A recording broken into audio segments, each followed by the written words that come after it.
bán bán nó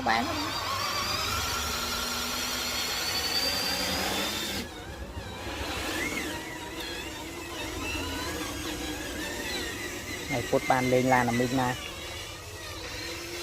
là này còn mồi chứ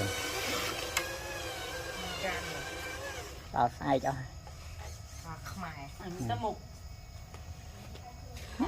bắt cái một bắt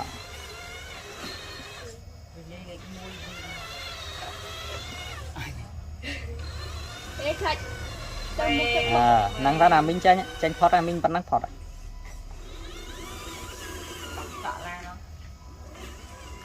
cái này xin mà phòng này xin thịt bọc trăng thân mà mình trăng hắn nhà phong cho con vậy do tiết mà buông một vành buông vậy vành ạ giang mà lìa trăng thì tích nó